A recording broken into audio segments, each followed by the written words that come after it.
افسوس ہے لوگوں پر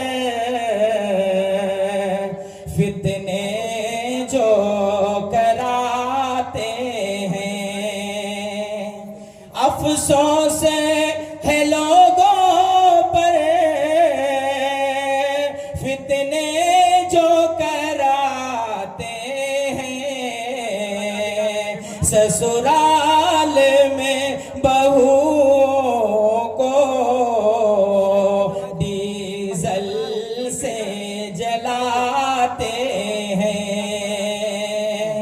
یہ کیسا طریقہ ہے، کیسی یہ رواداری،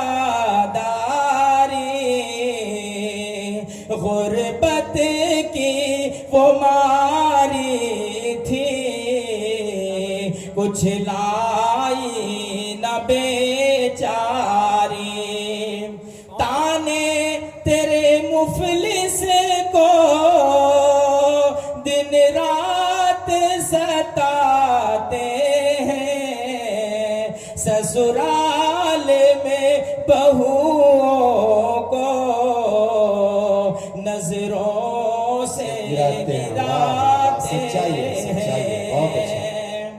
ہے خواب تیری بیٹی سسرال میں رانی ہو، آئے جو بہو گھر میں سب کی نوکرانی ہو، کہ ہے سوچے تیری بدتر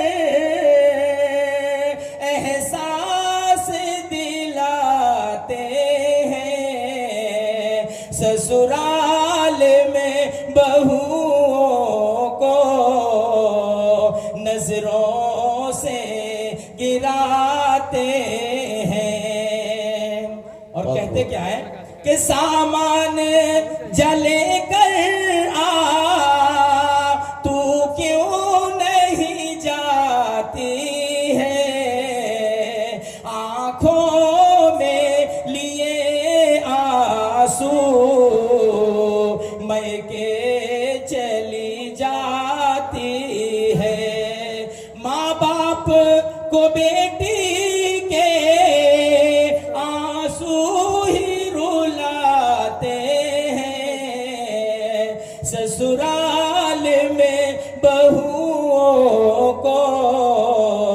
نظروں سے گراتے ہیں۔ اور آخری شعر پڑھ کر کے اپنی جگہ لیتا ہوں کہ بیٹی تھی کسی کی وہ گھر تیرے جو آئی ہے، بیٹی تھی کسی کی وہ گھر تیرے جو آئی ہے، تو ساس نہیں ماں بن سب چھوڑ کے آئی ہے، رب جانے کہ یہ ظالم کیوں اس کو ستاتے ہیں، سسرال میں بہوؤں کو نظروں سے گراتے ہیں۔ السلام علیکم ورحمۃ اللہ وبرکاتہ۔ بہت خوب بھائی، یہ دیکھیے آپ کے لیے 1000 روپے کا انعام ہے، ماشاءاللہ قبول فرمائے اور دعا فرمائے ان صاحب کے لیے۔ مجھے لگتا ہے کہ محسن والوں کے ہاں انعام دینا بدعت سمجھا جاتا ہے، یہاں کے علماء کا کیا تاثر ہے اس تعلق سے؟ ایسا خشک اسٹیج اور ایسا خشک سامعین میں نے نہیں دیکھا کہ جو ہے کسی شاعر کی ابھی تک کوئی حوصلہ افزائی نہیں کر سکا۔ بہرحال یہ زائد بات تھی جو میں کہہ دیا، معذرت چاہتا ہوں، لیکن یہ گزارش ہے کہ فنکاروں کی خاص طور پر حوصلہ افزائی ہونی چاہیے۔ آئیے اب آپ سے روبرو کراتے ہیں جماعت کے اس دور شہوار سے جس نے خطابت کی دنیا میں وہ مقام حاصل کیا ہے جو سب کے نصیبے کی بات نہیں ہوتی ہے۔ میرے مراد ڈاکٹر عبدالغفار سلفی بنارسی استاذ مدرسہ احیاء السنہ برجٹیہا سے ہے۔ الحمدللہ آپ پورے ہندوستان میں اور ہندوستان کے تمام بڑے جلسوں اور کانفرنسوں میں بڑی عقیدت اور محبت سے سنے جاتے ہیں۔ ملک نیپال میں بھی آپ کی وہی مقبولیت ہے، اور سب سے زیادہ آپ کو سننے والا جو طبقہ ہے وہ نوجوانوں کا طبقہ ہے، باوجود کہ بوڑھے بھی بے اعتنائی نہیں برتتے ہیں، اور شیخ کا اسلوب انداز الحمدللہ بڑا ہی دل پذیر اور دل نشین ہوتا ہے۔ موقع بموقع شعلہ بیانی سے بھی آپ کام لیتے ہیں، اور زیادہ تر مقامات پر شعر گفتاری آپ کا وصف امتیاز ہے۔ میں آپ کی تعریف کروں تو سورج کو چراغ دکھانے کے مترادف ہوگا۔ آفتاب آیت دلیل آفتاب شیخ عبدالغفار سلفی، اپنی تعریف آپ، میں گزارش کر رہا ہوں کہ آپ اپنے موضوع پر خطاب فرمائیں، اور وقت شاید آپ کو پہلے سے معلوم ہوگا، آپ 50 منٹ سے 1 گھنٹے تک خطاب کر سکتے ہیں اور پوری تفصیل سے بیان کر سکتے ہیں۔ السلام علیکم ورحمۃ اللہ وبرکاتہ۔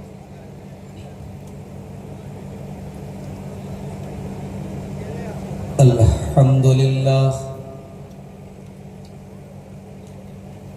نحمده ونستعینه ونستغفره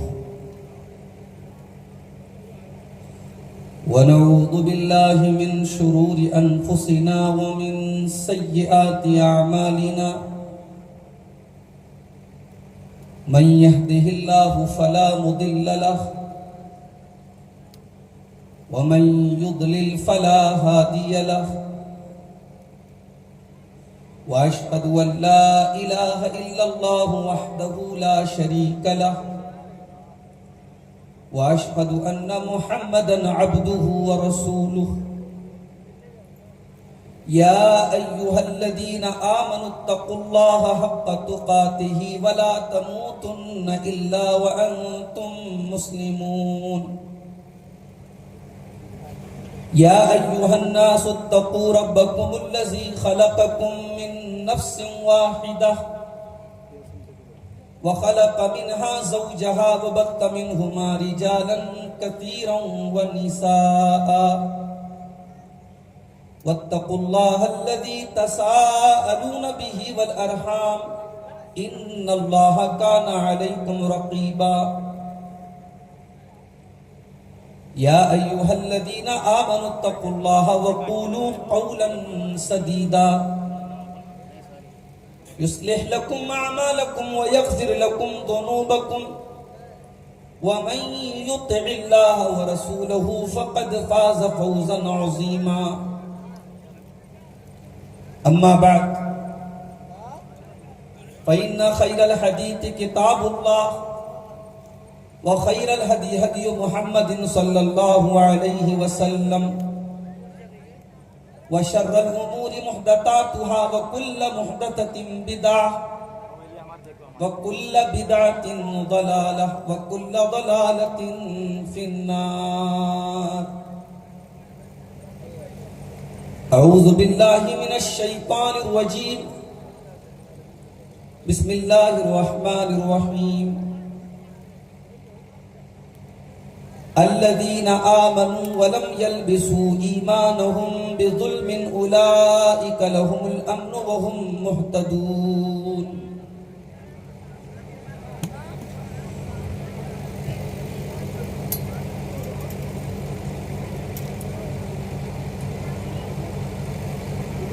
صدر محترم، علماء کرام، محترم بزرگوں، نوجوان ساتھیوں، ماں اور بہنوں، پیارے بچوں، سرزمین نیپال میں آج یہ عظیم الشان کانفرنس جو دعوت توحید کے نام سے منعقد کی گئی، بہت کامیابی اور خوبصورتی کے ساتھ چل رہی ہے۔ ہم سب کے انتہائی محترم ہندوستان سے آئے ہوئے ایک بہت ہی فاضل عالم دین جو غالباً پہلی مرتبہ آپ کے نیپال میں آئے تھے، شیخ عبدالحسیب مدنی حفظہ اللہ کا خطاب ابھی آپ نے سنا سوشل میڈیا کے تعلق سے.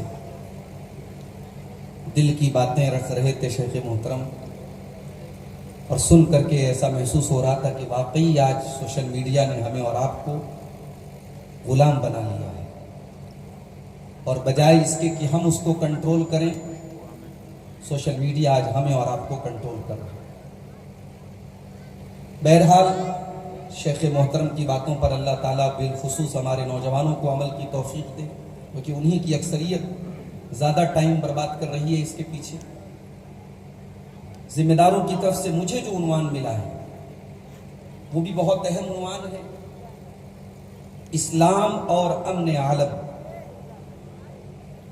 اسلام اور وشو شانتی. اسلام دنیا میں امن اور چین کو قائم کرنے کے لیے کیا شکشائیں دیتا ہے، کیا تعلیم دیتا ہے، آج ہم اس پر بات کریں. پہلے ہم یہ سمجھیں کہ اسلام کا موٹیو کیا ہے، اسلام کا مقصد کیا ہے، اسلام کیا چاہتا ہے. اس کو جاننے کے لیے ہم 1400 سال پہلے چلتے ہیں. حبشہ کا دربار ہے، نجاشی کا دربار ہے،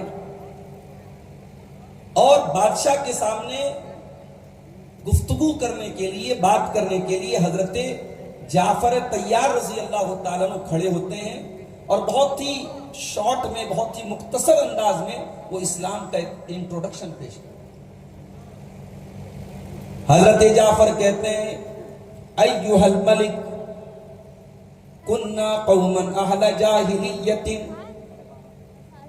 بادشاہ سلامتم جاہل لوگ تھے، نعبد الاصنام، ہم بتوں کی عبادت کیا کرتے تھے، وناکل المیتم، مردار کھایا کرتے تھے، ونقطع الارحام، رشتوں کو کاٹا کرتے تھے، ونسیء الجوار، پڑوسیوں کو تکلیف پہنچایا کرتے تھے. یاکل القوی منا الضعیف، جو ہم میں سے طاقتور ہوتا تھا وہ کمزور کو مار دیا کرتا تھا، کھا جایا کرتا تھا، ختم کر دیا کرتا تھا. بعث اللہ الینا رسولا، پھر اللہ تعالیٰ کی رحمتم پر دریائے رحمت اللہ تعالیٰ کا جوش میں آیا. اللہ نے اپنے آخری رسول کو بھیجا، نعرف نسبہ وصدقہ وامانتہ. وہ نبی ہمارے لیے انجانے نہیں تھے، ہم ان کے خاندان کو بھی جانتے تھے، ان کی سچائی سے بھی واقف تھے، ان کی امانت داری سے بھی واقف تھے. اس نبی نے آ کر کے ہم کو حکم دیا اللہ نعبد الا اللہ، کہ ہم صرف اور صرف ایک اللہ کی عبادت کریں. وَنَخْلَعَ مَا يَعْبُدُ آبَاؤُنَا، اور ہمارے باپ دادا جن بتوں کی عبادت کیا کرتے تھے ان تمام چیزوں کی عبادت کو ہم چھوڑ دیں. وَنُحْسِنُ الْجِوَارَ، پڑوسیوں کے ساتھ اچھا سلوک کریں. وَنَصِلُ الْأَرْحَامَ، رشتہ داروں کے ساتھ رشتہ جوڑا کریں، کمزوروں کا ساتھ دیا کریں، ظالموں کے خلاف کھڑے ہو جایا کریں. بادشاہ سلامت، یہی ہمارا جرم تھا، ہم نے اس نبی کی، اس رسول کی بات کو مان لیا، ان کا کلمہ پڑھا. بہت ہی مختصر الفاظ میں حضرت جعفر رضی اللہ تعالیٰ عنہ نے اسلام کا انٹروڈکشن، اسلام کا ایک جو ہے تعارف پیش کر دیا کہ اسلام کس کو کہتے ہیں. ایک اور مثال دیکھیے، اسلام کے ماننے والوں کی جنگ ہو رہی ہے ایرانیوں سے. ایران کے بادشاہ نے اپنا کمانڈر بنا کے بھیجا تھا، رستم نام کے اپنے کمانڈر کو. رستم نے مسلمانوں سے کہا کہ ہم تم سے بات کرنا چاہتے ہیں، گفتگو کرنا چاہتے ہیں. مسلمانوں کی طرف سے بات کرنے کے لیے حضرت ربیعی ابن عامر کو بھیجا گیا. حضرت ربیعی ابن عامر رضی اللہ تعالیٰ عنہ رستم کے دربار میں پہنچتے ہیں. علماء نے لکھا ہے، سیرت نگاروں نے لکھا ہے، رستم نے حضرت ربیعی کے آنے کے پہلے اپنے دربار کو بہت سجایا تھا. قیمتی قالین بچھایا تھا، جھاڑ اور فانوس لٹکائے تھے، اپنے دربار کو بہت عالی شان بنایا تھا۔ وہ یہ چاہتا تھا کہ مسلمان جب ہم سے بات کرنے کے لیے آئے تو میرے دربار کی رونق دیکھ کر کے، چکا چوند کو دیکھ کر کے وہ پریشان ہو جائے۔ حضرت ربیع بن عامر آتے ہیں، اپنی سواری سے اترتے ہیں، پھٹے پرانے کپڑے انہوں نے پہنے ہوئے ہیں، ہاتھ میں نیزہ ہے، اور نیزے کی نوک سے، نیزے کی انی سے اس قالین کو چیرتے ہوئے، اس قالین کو چبوتے ہوئے رستم کے سامنے جا کے کھڑے ہو جاتے ہیں۔ نہ دربار دیکھا، نہ دربار کی رونق دیکھی، نہ قالین دیکھا، نہ جھاڑ اور فانوس دیکھا۔ رستم بہت حیران ہو گیا، کہا کہ بھائی تم کیوں ڈبل کیوں رکھ دیا، اس کو بند بلا ہو جائے۔ کہا کہ بھائی تم کون ہو، کہاں سے آئے ہو؟ اتنے قیمتی جھاڑ اور فانوس میں نے لگائے، تم نے ایک بار بھی نہ دیکھا، اتنا دربار کو سجایا، تم نے ایک بار بھی نہ دیکھا۔ اے مسلمانوں، تم آخر کیا چاہتے ہو؟ کیوں تم دنیا میں آئے ہو؟ کیوں تم دنیا کی سپر پاور سے لڑنا چاہتے ہو، ایران سے لڑنا چاہتے ہو؟ میرے پیارے بھائیو، حضرت ربیع بن عامر رضی اللہ تعالیٰ عنہ نے 2 سینٹنس میں پورے اسلام کا تعارف پیش کر دیا۔ کہا کہ اے رستم، کان کھول کر کے سن لے، جینا لنخرج العباد من عبادت العباد الى عبادت اللہ۔ کہا کہ ہم اس لیے دنیا میں آئے ہیں تاکہ اللہ کے بندوں کو بندوں کی غلامی سے نکال کر اللہ کا بندہ بنا دے، بندوں کی بندگی سے نکال کر اللہ کا بندہ بنا دے۔ بندہ بندہ کے سامنے سر نہ جھکائے، انسان انسان کے آگے سر نہ جھکائے، انسان اپنے رب کے آگے سر جھکائے۔ ہم اس لیے دنیا میں آئے ہیں۔ وَمِن جَوْرِ الْأَدْيَانِ إِلَىٰ عَدْلِ الْإِسْلَامِ۔ انسانوں کے بنائے ہوئے مذاہب نے، انسانوں کے بنائے ہوئے دھرموں نے بہت اتیاچار کیا انسانوں کے اوپر، بہت اونچ نیچ ہو گئی، بہت چھوا چھوت ہو گئی۔ ہم اللہ کا دین لے کر کے آئے ہیں، ہم اسلام کی چھایا میں تم کو لے کے جانے کے لیے آئے ہیں۔ وَمِن ضِيقِ الدُّنْيَا إِلَىٰ سَعَةِ الْآخِرَةِ۔ اور اے رستم، تم دنیا کی تنگی سے باہر نہیں نکلتے ہو، ہم تمہیں آخرت کی کشادگی کی طرف لے کے جانے کے لیے آئے۔ اسلام وہ دین ہے میرے پیارے ساتھی جو دنیا میں امن، چین اور سکون کو لانے کی بات ہے۔ آپ جانتے ہیں اسلام کا جو نام ہے، لفظ اسلام، یہ کس سے بنا ہے؟ یہ سلامتی سے بنا ہے، یہ سلم سے بنا ہے، یعنی اسلام کے نام میں سلامتی ہے۔ اسلام کا جو لفظ ہے وہ یہ بتا رہا ہے کہ یہ دین دنیا میں سلامتی اور امن اور پیس اور شانتی کے لیے ہے۔ دنیا کے ہر مذہب کے ماننے والے جب ایک دوسرے سے ملتے ہیں، اپنے اپنے طریقے سے ملتے ہیں، کوئی گڈ مارننگ گڈ ایوننگ کہہ کر کے ملتا ہے، کوئی نمسکار کہتا ہے، کوئی رام رام کہتا ہے، کوئی جے شری کرشنا کہتا ہے، اپنے اپنے طور طریقوں سے لوگ ملتے ہیں۔ غور کرو میرے پیارے ساتھیوں، اسلام میں گریٹنگ کا بھی کیا طریقہ بتایا گیا، اسلام میں ملنے کا بھی کیا طریقہ بتایا گیا۔ ایک مسلمان جب دوسرے مسلمان سے ملتا ہے، لینگویج کوئی بھی ہو، زبان کوئی بھی ہو، کلچر کوئی بھی ہو، پوری دنیا کا مسلمان اپنے مسلمان بھائی سے ملے گا تو انٹروڈکشن کا ایک ہی طریقہ ہے، ملاقات کا ایک ہی طریقہ ہے، السلام علیکم ورحمت اللہ وبرکاتہ۔ میرے بھائی تیرے اوپر سلامتی نازل ہو، تو سلامت رہے، تو چین سے رہے، تو سکون سے رہے، تیرے اوپر اللہ کی رحمتیں نازل ہو، تیرے اوپر اللہ کی برکتیں نازل ہو۔ یہ ہے اسلام۔ اسلام ملتے ہی اپنے بھائی کے لیے سلامتی کی دعا کرنے کا حکم دیتا ہے۔ اسلام دین رحمت ہے اور اسی لیے اسلام دین توحید ہے۔ اس دنیا میں امن اور چین قائم نہیں ہو سکتا جب تک دنیا میں اللہ کی توحید کو قائم نہ کیا جائے۔ اللہ کی دھرتی پر غیر اللہ کی عبادت کی جائے، جانوروں کی عبادت کی جائے، پیڑ پودوں کی عبادت کی جائے، پتھروں کی عبادت کی جائے، ندیوں کی عبادت کی جائے، اس سے بڑا پاپ اور اس سے بڑا گناہ کیا ہو سکتا ہے میرے پاس؟ اسی لیے قرآن کہتا ہے الذین آمنوا ولم يلبسوا ایمانهم بظلم اولئک لهم الامن وهم مہتدون۔ جو لوگ ایمان لاتے ہیں اور اپنے ایمان کے ساتھ وہ کوئی ملاوٹ نہیں کرتے، وہ کوئی شرک نہیں کرتے،